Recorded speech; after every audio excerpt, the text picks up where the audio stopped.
Hi, I'm Wendy Ventura, personal and relationship coach. Thanks for joining me. We're up to day 29 of the 40-day marriage challenge that we've been doing.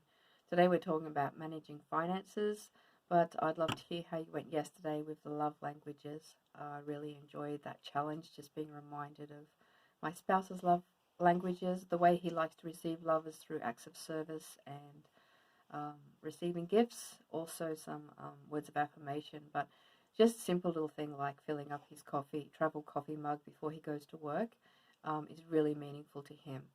So it doesn't have to be big stuff to have a great effect on your marriage. But today we're talking about managing finances, and sadly, um, finance is one of the top three things that couples argue about.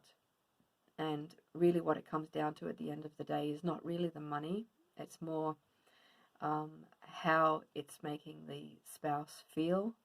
So decisions around money can make someone feel disrespected or um, unimportant or disregarded, and really that's the hurtful part is not feeling considered in the decision, or not feeling that the decision made was in the best interest of the marriage or the family. And often bitterness can result, and it causes a wedge in the marriage, and some people don't survive. So it's a really important topic to be able to understand and to be able to look out for the pitfalls and to get ahead of the game.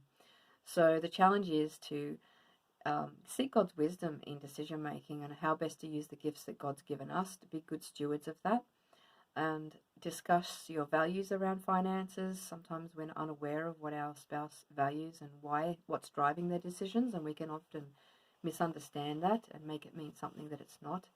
And then just choosing one thing from the things that we're going to talk about today that you can set in place to be able to improve this area of your marriage.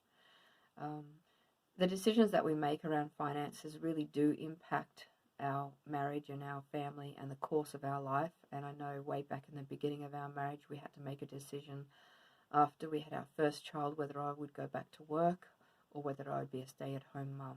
And that was a really hard decision at that time, and involved a lot of, discussing the pros and the cons of each option and how we could survive. And we eventually decided that I would be stay-at-home mum, and that has definitely impacted the rest of our lives. But each family's got to make the decisions according to your values and be on the same team, set that same team mindset and being in unity and checking in to make sure it's following God's principles. And there's lots of things in the Bible that's written about how to wisely use our money, so always recommend seeking God first and then having discussions with your spouse, finding out God's principles, becoming educated on investments and finances, interest rates, loans, so that you can have input into those decisions, understanding each other's values, because our values do really impact the way we're going to think and behave. And it's not always clear that we have different values, and that's why we can often misinterpret what our spouse is doing and make it mean something different. For example, one spouse might be looking for longer hours and working overtime to be able to earn more money. In their mind, they're providing for their family and for the family's financial security.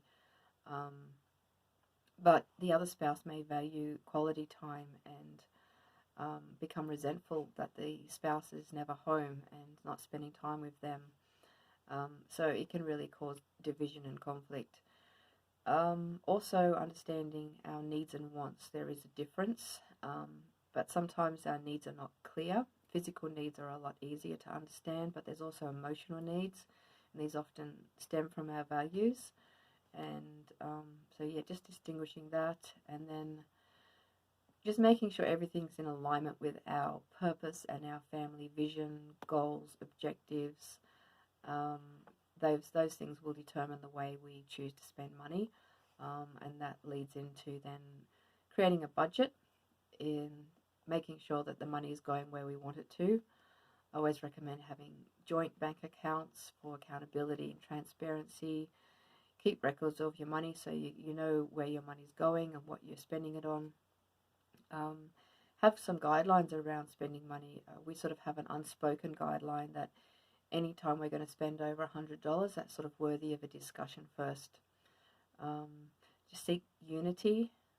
Um, yeah, you know, you're not always going to agree, and sometimes you're going to have to make sacrifices and give and take, but always having the mindset of making the decisions that's best for the family unit, not just what you want or according to your selfish desires, but um, it's give and take. So avoiding loans or trying to pay off loans as quickly as possible to just free you up and take that pressure off. But I think that's about it for now. I mean, I could talk a lot about this, but just to quickly recap the challenge, just see what's driving your decisions and whether you're on the same page with your spouse and following God's principles in a way that's going to serve and honor Him. Have an eternal perspective on the way you spend money. I guess that comes back to values again. And pick an area that you want to improve upon and take an action to put something in place today to work on that area of the marriage related to finances. I'd love to hear how you go and see you back here tomorrow. Bye for now.